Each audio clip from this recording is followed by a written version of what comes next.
Mesdames, Messieurs, bonsoir et bienvenue à ce nouveau numéro de Périscope sur Burkina Info.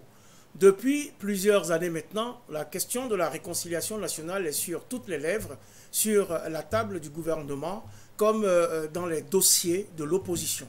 Chacun, ou presque, y va de son couplet, au moment où on en sait un peu plus sur la feuille de route du ministre nommé tout spécialement pour construire ce chantier annoncé par le président du Faso.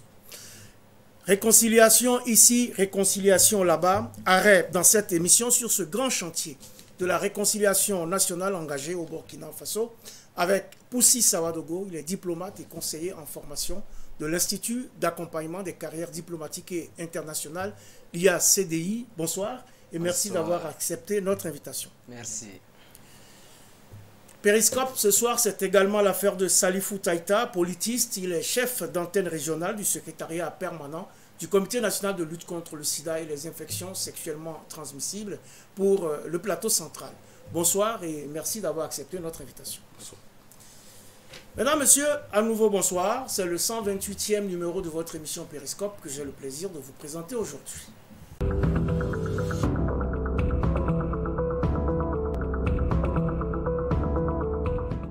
Le président du Faso avait promis, lors de son investiture, le 28 décembre 2020, à la tête de l'État pour un second mandat de 5 ans, qu'il lancera rapidement de larges consultations afin de définir les voies d'une réconciliation nationale véritable. Et pour ce faire, un ministre a été nommé le 10 janvier 2021 en la personne de Zéphirin Diabré, délégué auprès du président du Faso avec rang de ministre d'État pour conduire ce chantier, devenu la clé de voûte de l'action gouvernementale. Le Premier ministre le réaffirme d'ailleurs de façon éloquente lorsqu'il martèle le 4 février dernier dans sa déclaration de politique générale face aux députés que, je cite, « La réconciliation nationale constitue un enjeu majeur pour mon gouvernement ». La réconciliation nationale constitue-t-elle aussi, selon vous, un enjeu majeur pour les Burkinabés, Poussi Sawadogo? Oui, je pense que la réconciliation nationale est un enjeu. Et qui parle d'enjeu parle de ce qu'on peut gagner ou perdre. Et je pense qu'il faut reconnaître que sur un certain nombre de points, sur un certain nombre d'aspects de la vie de la nation, il y a des frustrations, il y a des tensions, il y a eu des manquements de par l'histoire depuis notre indépendance jusqu'à ce jour. Et il y a eu aussi des tentatives de réconciliation. Et l'histoire s'est précipitée en 2014, on a eu d'autres situations en 2015 et aujourd'hui encore, on a les effets de toute cette histoire depuis la période, depuis l'indépendance jusqu'à ce jour.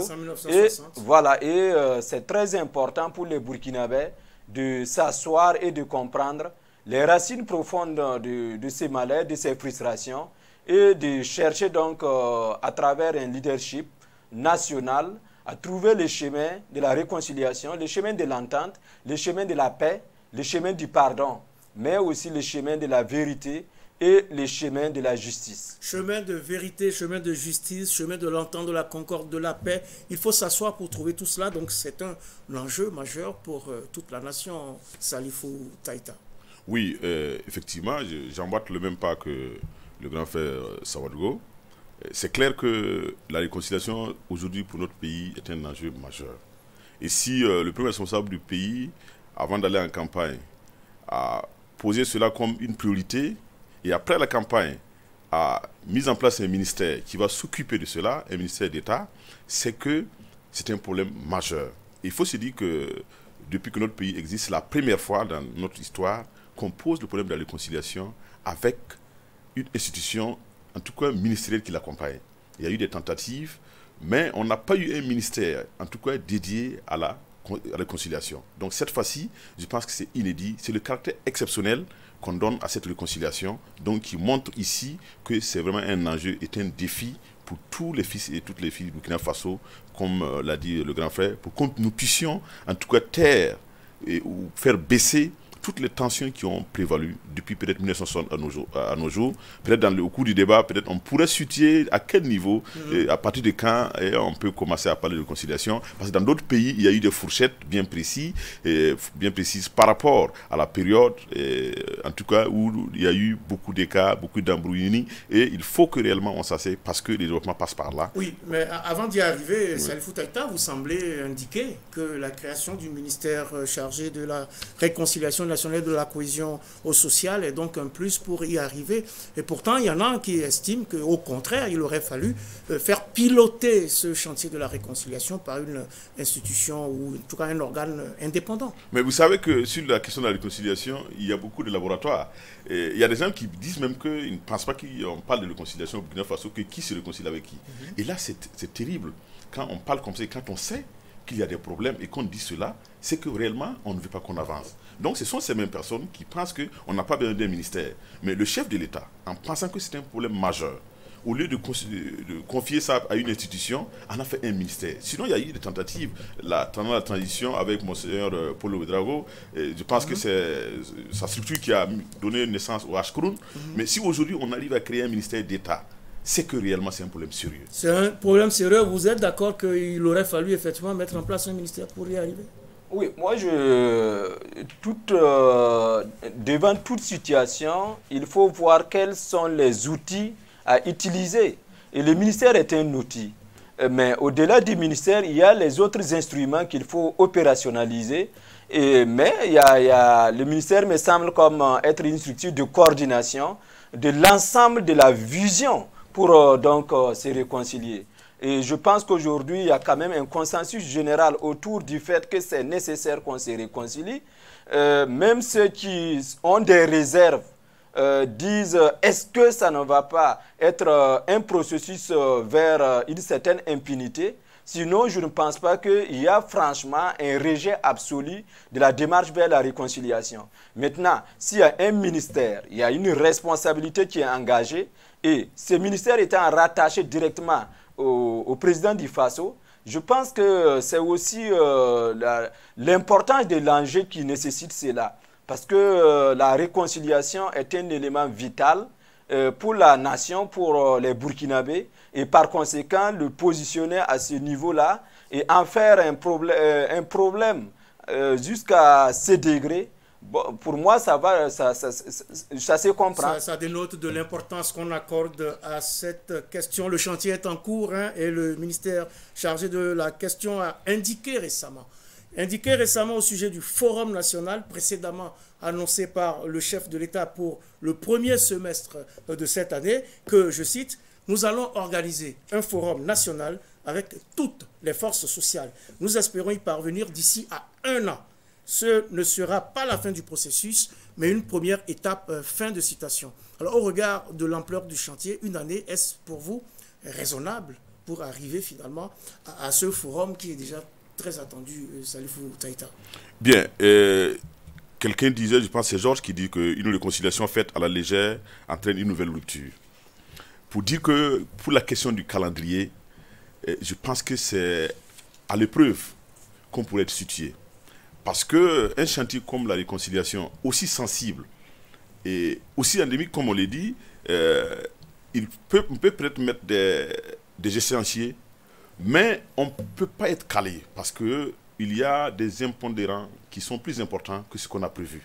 Parce que c'est une question hautement sensible et qui, à l'instar d'autres pays qui ont donné des schémas et après qui ont modifié les schémas, je pense que le calendrier peut être calé. Je ne peux pas me prononcer fermement sur le calendrier, mais je pense qu'il faut se donner des échéances. Il faut garder une certaine souplesse. Il faut garder une certaine souplesse parce qu'on ne sait pas au cours du processus qu'est-ce qu'on peut rencontrer comme obstacle. Comme on peut rencontrer des facilités qui puissent avancer plus rapidement qu'on le pense. Ouais, alors 6 mois, 1 an, l'important ce n'est pas la durée pour arriver à ce forum. L'essentiel est qu'on y arrive, même si c'est plus tard. Oui, je pense que ces questions de réconciliation nationale, de paix, nécessitent une certaine valeur qui est la patience. Il faut avoir beaucoup de patience pour comprendre davantage les problèmes en profondeur et identifier donc les acteurs, comprendre les racines profondes des problèmes Et une fois qu'on comprend les causes de ces malaises-là, on peut donc prendre les mesures conséquentes. Et vous savez, il y a des théories qui ont été développées pour comprendre les problèmes de conflit, pour pouvoir les résoudre. Et il y a la première théorie, l'une des théories, c'est la théorie des besoins humains. Donc, il faut comprendre qu'est-ce qui a poussé les uns et les autres. Et cette théorie-là, c'est que chacun a des besoins. Et les psychologues parlent de la pyramide de Maslow qui hiérarchise les besoins. Une fois qu'on comprend ça, il y a aussi la théorie des relations. Vous savez que nous sommes dans un domaine où il y a des camps. Et par conséquent, il faut qu'on comprenne qui fait partie de tel camp. Et les camps sont évolutifs. Parce que si on prend la fourchette, on va voir qu'il y a des gens à un moment donné qui appartenaient à un camp et à un autre moment qui sont partis dans un autre camp avec un autre discours. Mais les actes d'hier sont toujours là et il faut les analyser. Ce n'est pas parce qu'on a changé de camp que les faits qu'on a eu à poser hier ne vous sont pas imputables. Donc, c'est un travail de fond qu'il faut faire pour comprendre les camps. Il y a aussi la théorie politique. Parce que la théorie politique dit que, bon, le pouvoir est un enjeu sur lequel les gens se le disputent. Il y en a qui ont le pouvoir, il y en a qui veulent donc se maintenir, et il y en a qui veulent conquérir à nouveau le pouvoir. Et dans cet enjeu-là, il va de soi de comprendre parce que, pour moi, l'aspect politique est majeur. Parce qu'une fois qu'on trouve un consensus autour de la question de la gestion de l'État, avec un leadership fort, tout le reste des questions peuvent être réglées. Mais tant qu'on n'a pas l'audace et le leadership nécessaire pour pouvoir gérer les questions politiques, parce que les questions politiques, c'est les questions les plus éminentes.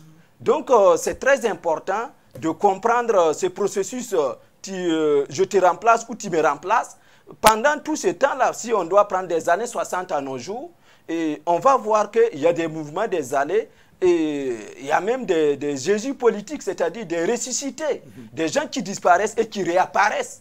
Donc, et enfin, c'est la théorie transformationnelle.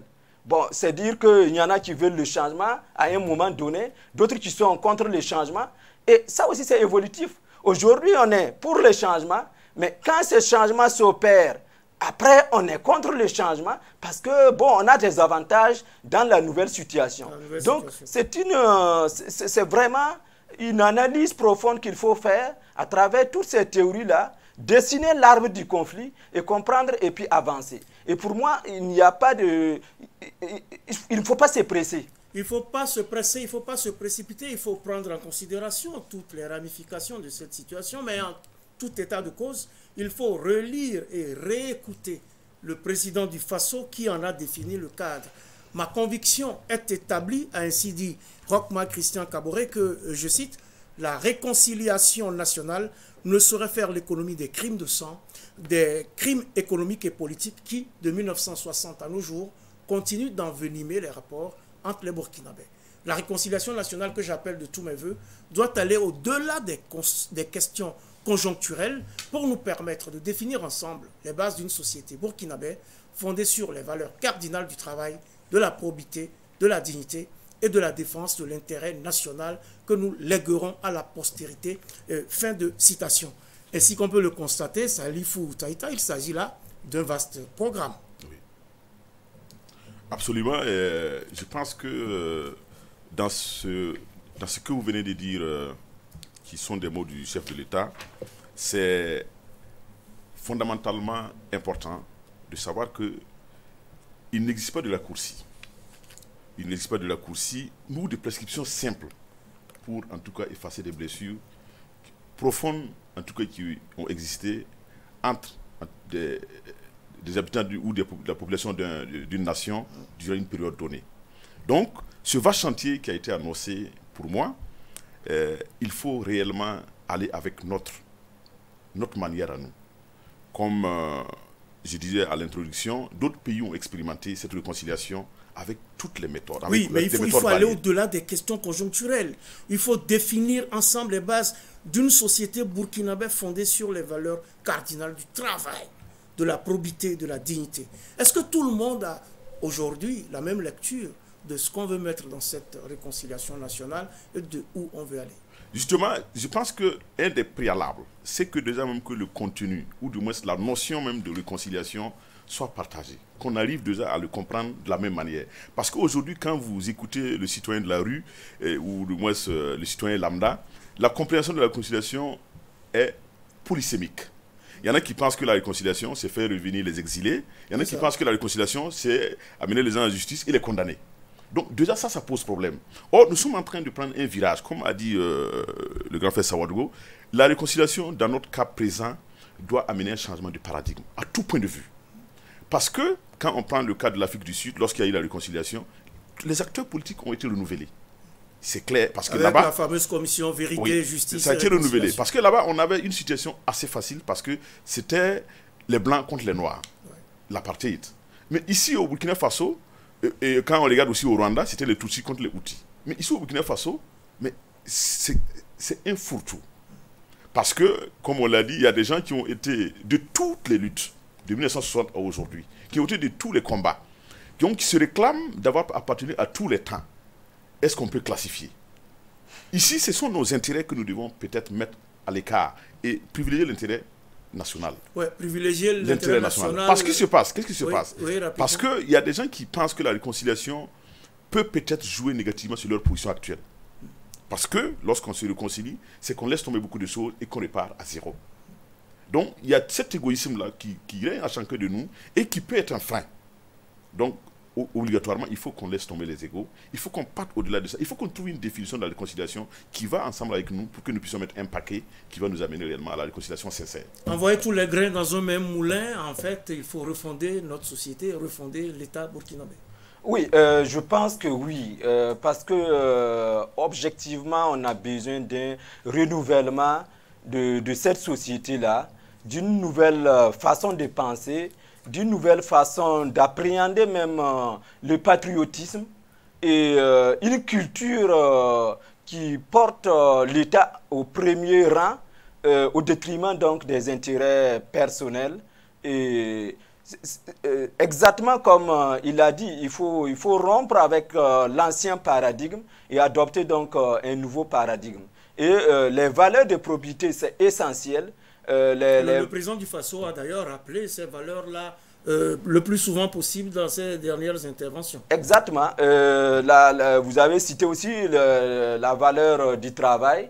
Nous sommes dans un processus où, en tant que fonctionnaires, en tant que travailleurs, nous aimons beaucoup plus revendiquer que d'assumer notre responsabilité première qui est de rendre service. Nous sommes d'abord avant les devoirs. Voilà. Donc, le service est fondamental. Et lorsqu'on va mettre le service des autres au devant, de façon naturelle, on a un retour. Mais lorsque on s'attend à un salaire, le plus souvent, on reçoit un salaire, mais la satisfaction n'est pas totale. Donc, c'est toute cette façon de voir et de contribuer. Mais quand on travaille, on mérite un salaire. Tout travail mérite salaire. C'est ça. Donc. Exactement, tout travail mérite salaire. Mais je vais plus loin en disant que tout service a en retour une récompense.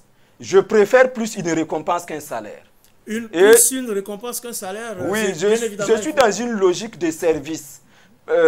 Parce que peut-être que je suis dans un secteur qui me permet de comprendre cela. Moi, je suis enseignant, fondamentalement, c'est ce que je fais au quotidien. Et je sais que ce que je fais, si on doit me payer par rapport aux efforts que je fournis pour construire des hommes de demain, bon, je devais avoir quand même, dans certains pays, bon, on devait avoir le meilleur des salaires.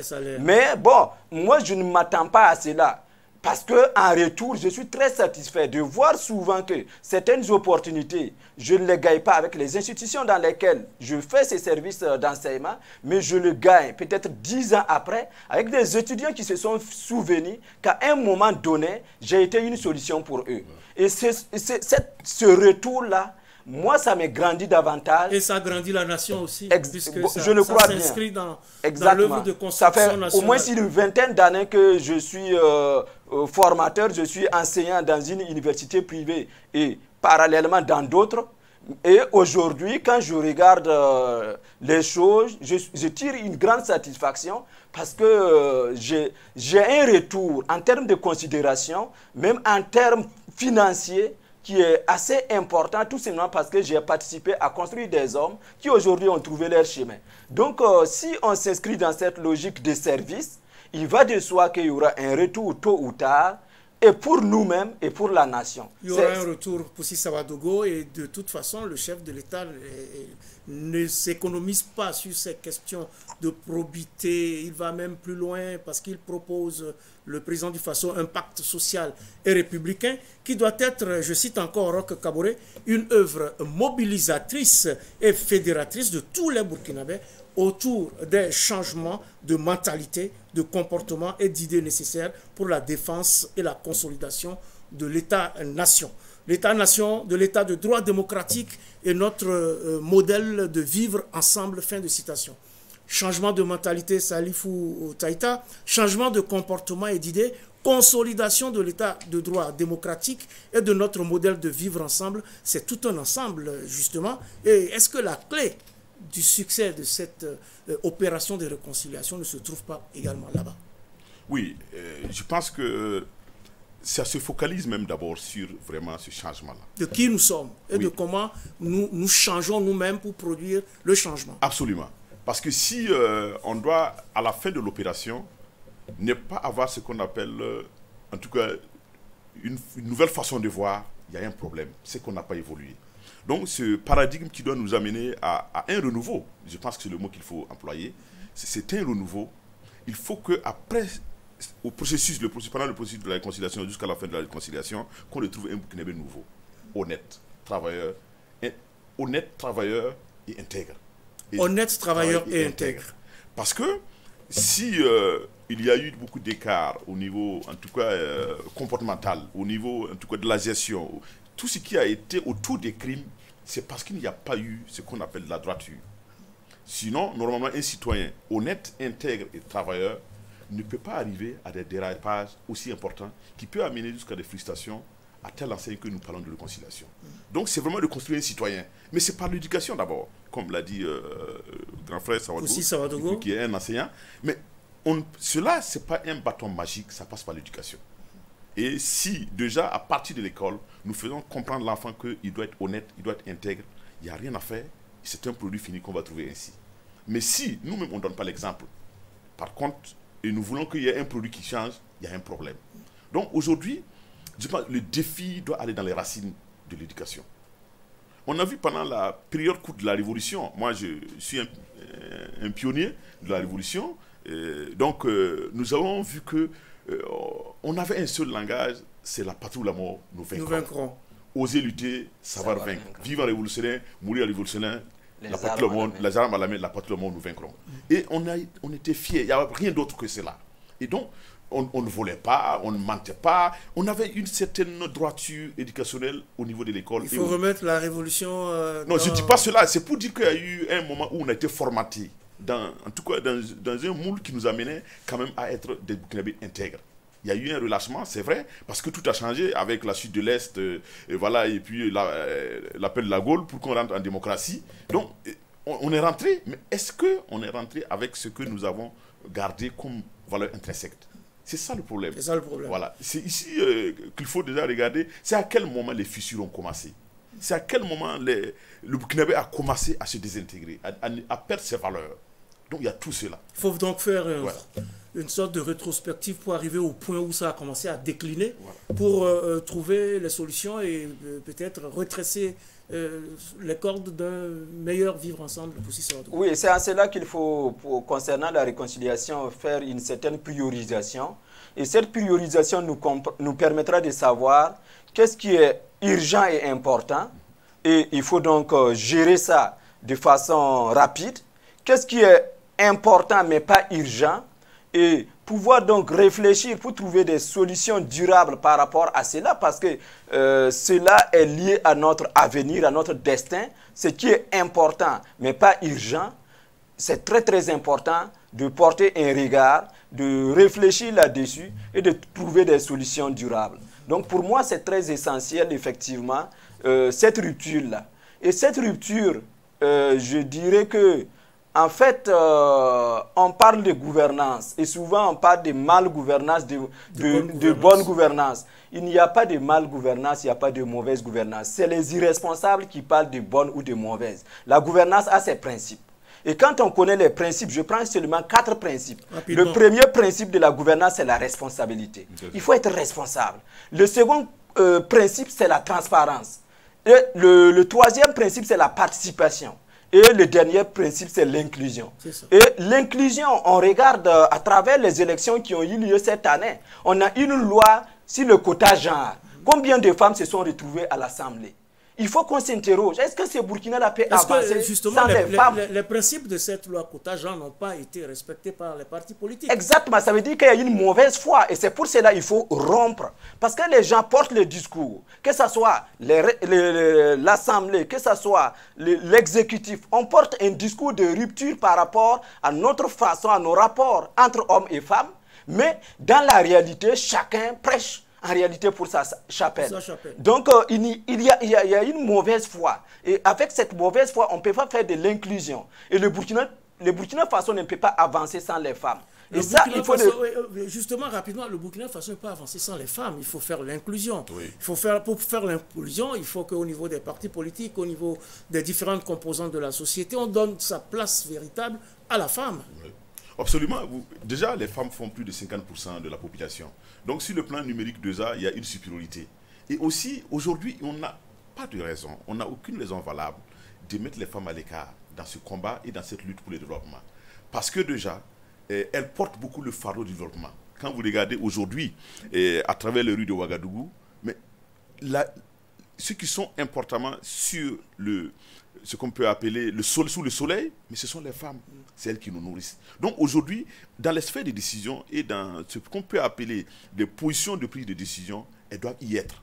Mais peut-être là, c'est aussi lié à notre histoire et à ce qu'on appelle nos us et coutumes qui font de la femme peut-être, en tout cas de quelqu'un qui doit venir en deuxième position. Mais c'est en train de changer. Et quand on regarde aujourd'hui, nous avons des femmes qui en tout cas s'affirment et qui sont en train de traîner derrière elles d'autres femmes. Et je pense que c'est un processus. C'est un processus, mais ça veut dire aussi que cette question liée à la femme doit être prise en compte dans ces réflexions sur la réconciliation. La réconciliation, ça doit être un truc holistique. Si on oublie quelque chose, c'est qu'il faut qu'on va reprendre la réconciliation. C'est qu'il faut qu'on reprenne et on n'a pas le droit de reprendre. On n'a pas le droit de reprendre, on n'a pas oublié quelqu'un. Alors, dans le développement qu'il a fait, c'était le 4 mars dernier de sa vision sur la question, le ministre de la Réconciliation nationale et de la cohésion sociale a noté 5 catégories de problèmes de réconciliation au Burkina.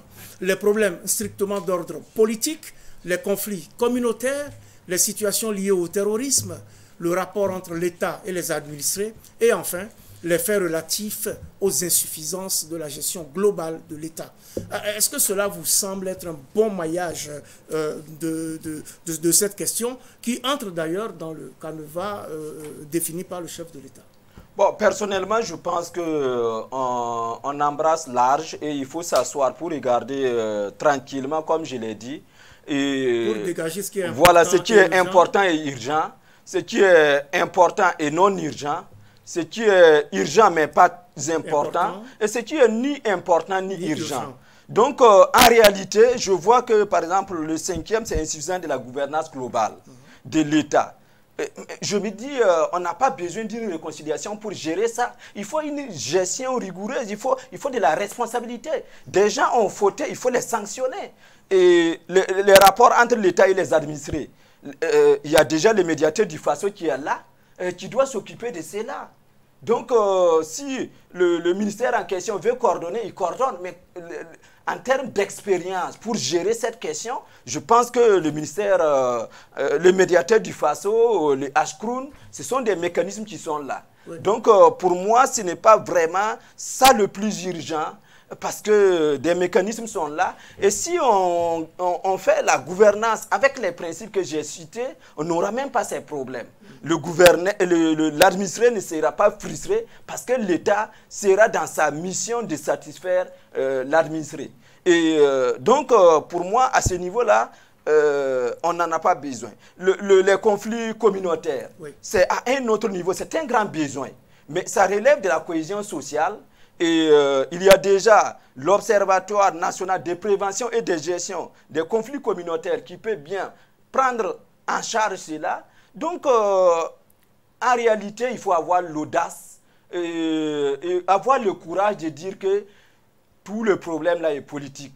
Si on ne veut pas regarder le problème politique, régler les haines entre les politiciens, c'est les margouillettes de la même mare. Si les margouillettes sont dans une mare, ou bien on doit dire quoi de... En tout cas, c'est dire ce sont les mêmes qui ont fait un chemin ensemble, qui ne se sont pas compris à un moment donné. Bon, il faut qu'ils doivent maintenant se raccorder. Voilà, se raccorder. Dans les intérêts divers et ondoyants de chacun. C'est ça, Salifou Keïta? En réalité, la question, elle est plus politique qu'autre chose, vous croyez? Oui, mais en fait, le mot réconciliation, par essence, c'est un mot politique. Oui. Voilà, donc, lorsque les gens disent que, mais qui doit se réconcilier avec qui, que les politiciens n'ont qu'à aller se réconcilier entre eux, mais c'est une question existentielle parce que c'est le politicien qui dicte les politiques. Et ils influencent, ils impactent la direction de l'État. Donc s'il y a un problème au niveau des politiciens, il y a un problème au niveau de l'État et au niveau de la société. Et il y a Diderot qui disait que lorsque les haines ont éclaté, les réconciliations sont fausses. C'est comme il a dit, lorsqu'il y a une situation haineuse, lorsque les gens ne se parlent pas franchement, lorsque les gens ne viennent pas honnêtement et sincèrement pour la réconciliation, s'il y a des calculs, c'est difficile qu'on y arrive. Mais les calculs sont là, Salifou Keïta. Justement, parce que ce sont des jeux d'intérêt. Les calculs sont là. Chaque camp a son petit calcul et ses intérêts par rapport à cette question de la réconciliation, où chacun voit cette réconciliation à sa porte selon son propre prisme.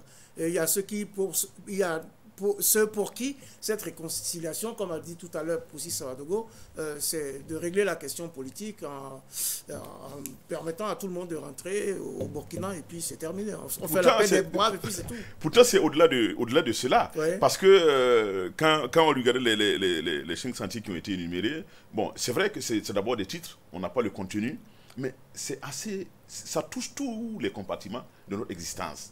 Et c'est vraiment, pour moi, il faut qu'on minutieusement tous ces chantiers-là soient étudiés. Oui, mais justement, ça touche tous les chantiers. Est-ce que ça n'embrasse pas trop? Plus spécifiquement, d'ailleurs, le ministre chargé de la réconciliation a ajouté dans l'exécution de ce vaste chantier dont il a la charge, je cite, les luttes de légitimité autour du pouvoir coutumier, les problèmes de cohabitation religieuse, des conflits fonciers qui prennent de plus en plus une coloration ethnique, l'accès au pâturage rendu difficile dans certaines zones à cause de l'explosion démographique et des changements climatiques. Peut-être que tout ça se retrouve dans les différentes catégories, bien entendu, mais est-ce qu'on n'a pas l'idée d'une grosse pieuvre plutôt tentaculaire où on ne sait pas par quel bout prendre les choses? Mais on est qu'au début, je pense que le ministère a une feuille de route et je pense que bientôt ils vont nous déballer. En tout cas, avec des termes très clairs, là où il faut aller. Et je pense que c'est en ce moment que chacun de nous va contribuer. Parce que le danger, c'est quoi? Le danger, c'est que s'il y a un compartiment qui est résolu et un autre compartiment qui n'est pas résolu, on n'est pas arrivé. Donc, c'est vraiment, c'est un ensemble holistique qu'il faut regarder. Et aussi, il faut savoir que ce n'est pas un bâton magique. Le ministre seul ne peut rien sans que nous tous ne venons pas, en tout cas au débat, sans que nous ne participons pas. Mais le grand danger aujourd'hui, c'est qu'on a l'impression qu'il y a des gens qui sont contre la réconciliation même en tant que telle. Parce qu'il y a des gens qui disent, mais qui se réconcilie avec qui? Quand cette question se pose, il y a un problème. Quand on sait que depuis un certain temps, il y a un problème et qu'on dit qu'on n'a pas besoin de se réconcilier, c'est là le problème. Donc je pense qu'il faut que nous partons au-delà du tout, qu'on mette l'intérêt, comme je dis, l'intérêt national devant pour qu'on puisse avancer. Oui, mettre l'intérêt national pour avancer sur cette question. Et pour vous, vous l'avez dit tout à l'heure, vous avez l'impression qu'on embrasse trop et puis finalement, et que finalement on part dans tous les sens, c'est ça? Oui, si on veut rentrer dans les questions de chefferie, dans les questions de religion, avec les agendas qui sont les nôtres, bon, je pense qu'on risque de s'étaler effectivement sur le long terme. Il faut prioriser, faire des choix pour avancer. Et pour moi, c'est comme, je prends un exemple pour illustrer, quelqu'un qui n'a pas à manger, il n'a pas d'habits, il n'a pas de moyens de déplacement, il n'a pas où se loger. Et puis, on dit, bon, comment on règle ces problèmes? Certains arrivent avec des habits, d'autres arrivent avec le manger, d'autres arrivent avec une natte, et puis on lui montre une maison. Mais il y a une seule solution qui peut régler tous ces problèmes. Il faut lui donner un emploi. Donc, il y a souvent des bouts. Si on prend ce bout-là, ça accélère tout le processus. Alors, mais selon vous, aussi, Sawadogo, hein, par quel bout on devrait... Le bout est politique. Si on remet en cause, les gens s'asseyent, on regarde, que ce soit ce d'hier ou aujourd'hui, on situe les responsabilités. Et comme je vous ai dit, ceux d'hier et aujourd'hui sont ceux d'hier et aujourd'hui. C'est-à-dire qu'il y a un mélange. Et si on veut se réconcilier, il y a un moment donné, si la vérité est dite, je pense que certains auront le courage de dire c'est le moment que nous quittions la scène politique. Et qu'on fasse venir, comme il le disait, en Afrique du Sud, il y a eu un renouvellement. Si on renouvelle, avec une responsabilisation et des lignes assez claires, ça doit pouvoir aller. Mais quand on garde les mêmes, qu'ils soient d'hier ou d'aujourd'hui, qui sont les mêmes en réalité, on ne peut pas avancer. Mais le renouvellement ne se décrète pas. Il faut bien qu'il y ait... Cette réconciliation permettra à chacun de faire, parce qu'il faut se réconcilier avec soi-même d'abord. Et on l'a dit, il y a des gens qui s'accrochent à des intérêts particuliers. Et quand on va permettre à chacun d'intérioriser et de comprendre, il pourra comprendre que c'est très aléatoire. Parce que quand on a la cinquantaine et plus, ça veut dire que, bon, on commence à vivre les bonus. Et quand on commence à vivre les bonus, on doit penser à laisser... jeune, vous y serez. Oui, il faut commencer. Moi, bientôt, j'aurai la cinquantaine. Donc, il faut commencer à penser quel héritage je vais laisser. Donc, pour moi, c'est fondamental. Il faudrait que ceux qui n'ont pas les 50 ans, qu'on puisse fixer des valeurs et que ceux qui ont plus de 50 ans puissent les encadrer pour que le pays puisse être pris en charge. Je ne dis pas qu'il faut les décréter, oui, mais quand on regarde tout ce qu'on a comme actualité, comme réalité, il y a des gens qui, normalement, s'il y a réconciliation et qu'ils savent qu'ils peuvent partir sans danger, ils partiront. Parce que le problème, c'est ça. Et pour vous, Salifou Keïta, par quel bout on devrait commencer? Puisqu'il y a beaucoup d'éléments dans cette question de la réconciliation. Il faut refonder, c'est un appel à un nouveau pacte social et républicain. Il faut refonder carrément l'État. Il y a beaucoup de choses dans les différentes catégories décrites par le ministre chargé de la question. Par quel bout on devrait commencer? Bon, je pense qu'il sera prétentieux à cet instant déjà de donner avec précision et concision les bouts qu'il faut attraper.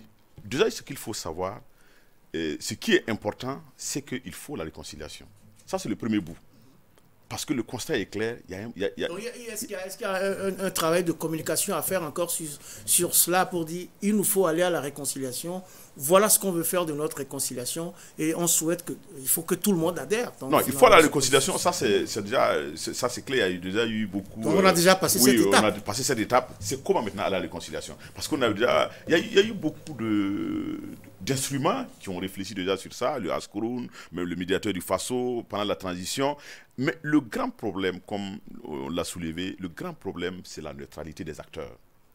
Vous savez, dans une position comme ça, qu'on demande aux gens de s'asseoir et de revoir le passé, il faut des gens neutres. Et or, c'est une question extrêmement difficile. La transition pouvait jouer ce jeu si la transition avait en tout cas pris à corps le problème de la réconciliation. Autrement dit, c'était pendant la transition qu'on aurait dû... C'était le moment idéal. C'était le moment idéal parce qu'on avait mis tous les acteurs au frigo. Tous les acteurs de première ligne étaient au frigo. Donc, il y avait de nouveaux acteurs. Quand vous prenez la transition, vous regardez les visages qu'on a vus, c'était des gens qui étaient nulle part. Donc, c'était une belle occasion que ces gens-là fassent du tabou rasa et qu'on fasse une catharsis. Malheureusement, et apparemment, certains acteurs de la transition aussi avaient des agendas. Bon, c'est comme on dit. C'est-à-dire que lorsqu'on a des calculs qu'on calcule et qu'on pense que s'il y a un changement, moi, ma position peut changer, mais il y a un problème.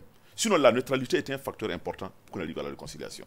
Ouais. Aujourd'hui, c'est le chef de l'État qui prend à corps cette réconciliation. Et il est un homme politique, hautement politique, comme on l'a dit. Et en face de lui, des hommes politiques qui sont de l'opposition, qui pensent autre. Donc, ce sont des agendas. Mais Donc, il y a un biais déjà avant qu'on avance. Et c'est ça la grande question. Comment on fait pour passer ce cap de biais, ce biais dont il parle on a raté le coche pendant la transition, on n'a pas pu faire cette catharsis. Maintenant, c'est plus difficile selon vous? Oui, je fais la même lecture. En réalité, le Burkina aurait pu véritablement mettre tout à plat pendant la transition. Malheureusement, on a raté. Y compris la nouvelle constitution qui est projetée. Tout. Ça aurait pu être fait à cette étape, à cette période-là. Aujourd'hui, on serait davantage plus à l'aise pour avancer avec un nouveau Burkina. Mais aujourd'hui, on a un Burkina plus vieux que le Burkina d'avant 2014. Donc, il faut absolument avoir le courage de s'asseoir, de regarder les choses en face. Et c'est pour cela, pour moi, effectivement, il a dit la valeur fondamentale, c'est la neutralité. Tant qu'on se positionne en regardant ses propres intérêts, ses propres agendas, on ne peut pas se réconcilier de façon totale. Mais une fois que on va pouvoir prendre un recul et puis dire, si on se réconcilie, c'est pour la nation, c'est pour l'intérêt de la nation, que je perde ou que je gagne, ce n'est pas important pourvu que la nation gagne et que le pays puisse être à nouveau piloté et de la bonne manière. En réalité, on a déjà gagné. Parce que chacun partant psychologiquement se dit, je vais pour l'intérêt de la nation. Mais si chacun part avec encore un agenda particulier, partisan, il va de soi que chacun va tirer la couverture de son côté. Et puis, bon, ça sera encore un retour en arrière. Donc, c'est pour cela qu'il faut une profonde réflexion pour comprendre.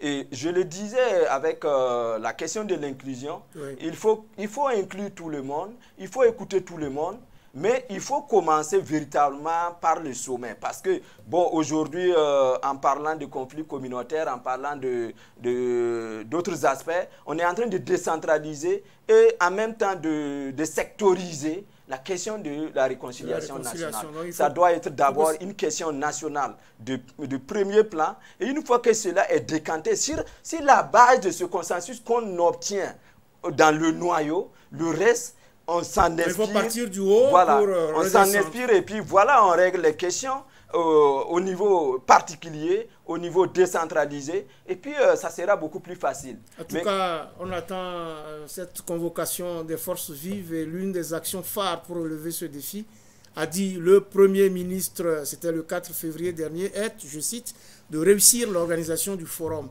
de réconciliation nationale annoncé par le président du Faso en s'appuyant sur les résultats fort appréciables déjà engrangés par le Haut Conseil pour la réconciliation et l'unité nationale. Fin de citation. On attend donc finalement ce forum qui devrait donc refonder l'État. Salifou Taïta. Oui, je pense que le forum, c'est la première activité grandeur nature vers, en tout cas, le forum va définir, je pense, comment nous allons aller dans notre réconciliation. Et comme on a dit, il y a déjà un acquis. Parce que le Ashkroun a travaillé pendant quelques années. Et déjà, on a ce qu'on peut appeler, en tout cas, des documents de base et des orientations. Et je pense que ça peut même être plus facile pour nous parce que peut-être, à l'instar d'autres pays, pour nous, c'est pas aussi très profond qu'en matière de déchirure.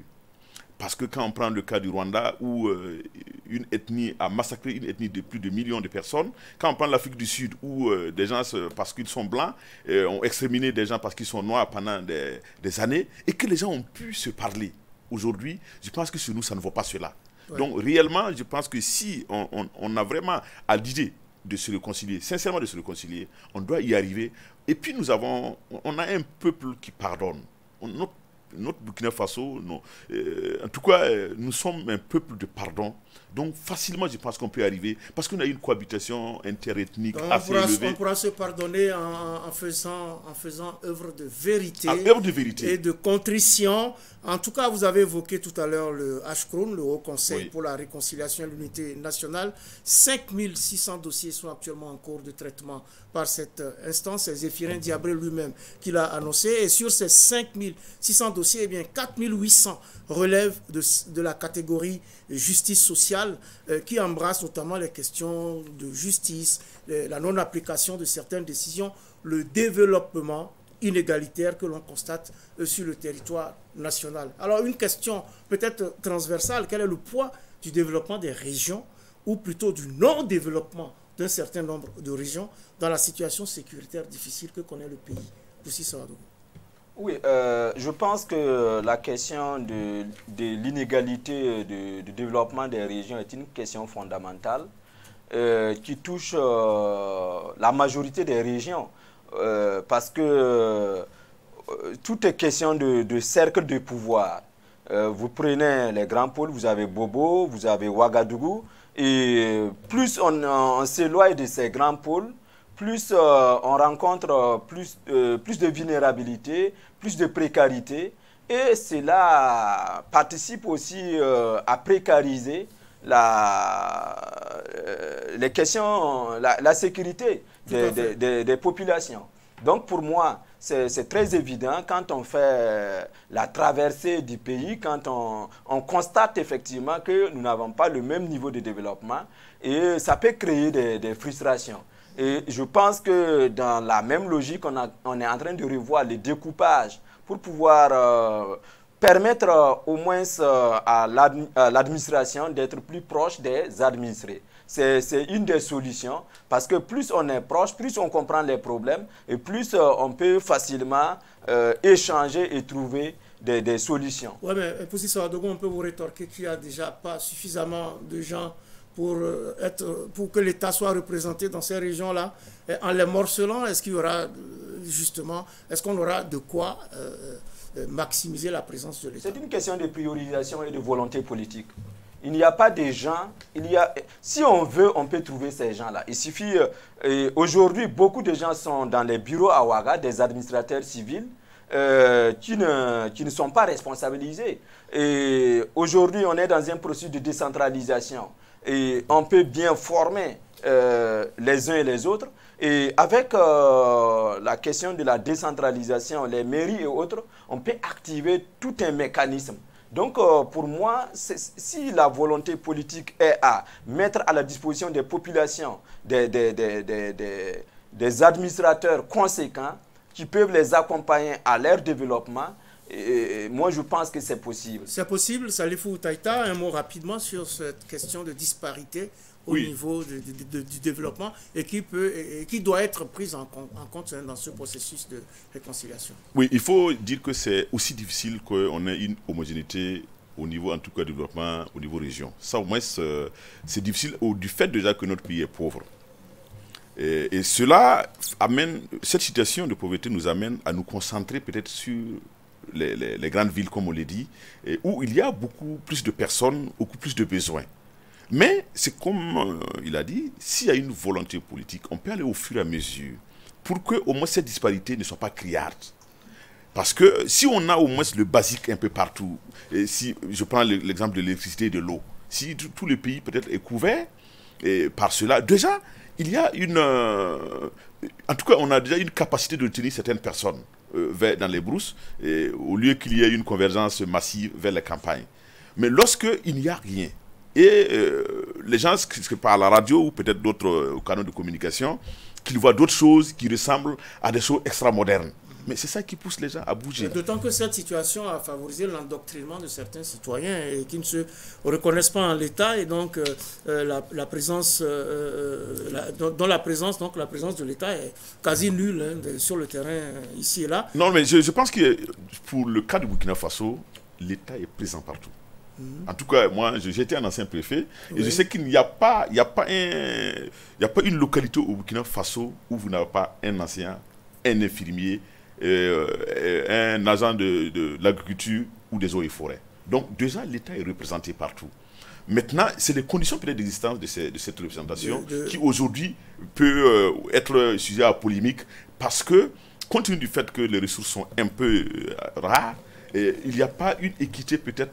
Ça fait que ceux qui représentent l'État, même parfois là-bas, sont peut-être malheureux et peut-être même déserte. C'est ça. Voilà. Sinon, l'État est représenté à tout point de vue. L'État est représenté. Oui, maintenant, il faut améliorer les conditions pour que les populations qui y vivent sentent concernées, voilà. sentent concernées par ce qui se passe dans leur pays. Absolument. On a parlé de réconciliation nationale, mais cela va bien entendu avec la cohésion sociale, et le gouvernement s'est engagé à parachever l'élaboration de la stratégie nationale pour la promotion de la cohésion sociale afin de servir, cette stratégie doit servir de référentiel en la matière et organiser dans ce cas donc une journée symbolique dédiée au vivre ensemble.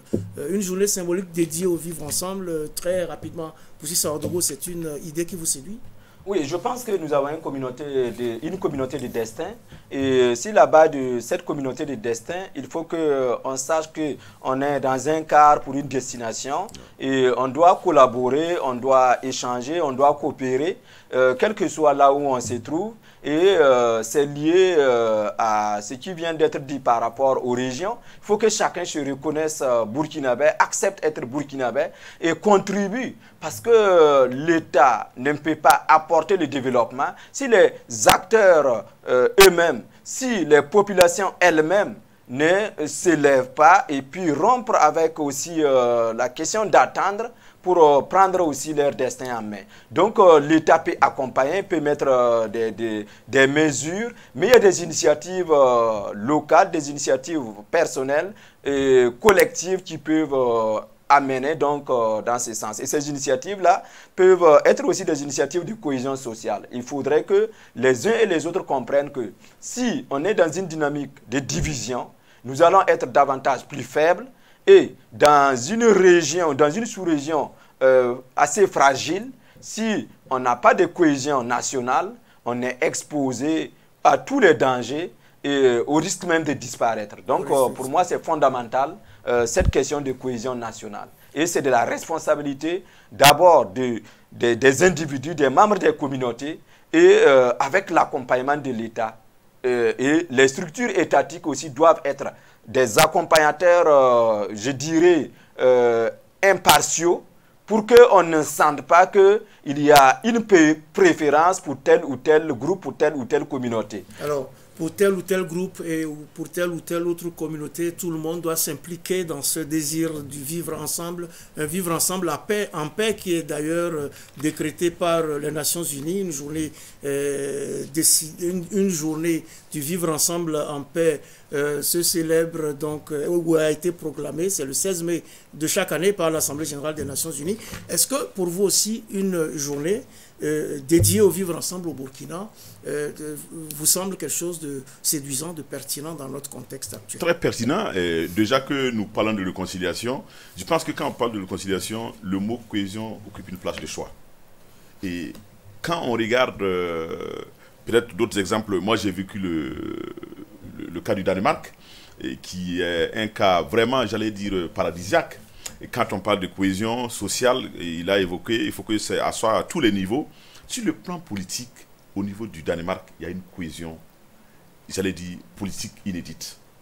Déjà, tous les députés et tous les partis politiques du Danemark sont logés dans un même bâtiment. Les sièges des partis politiques se trouvent à l'Assemblée nationale. Donc, ça veut dire que l'opposition comme la majorité, ils se regardent face à face. Ils prennent le café chaque matin ensemble.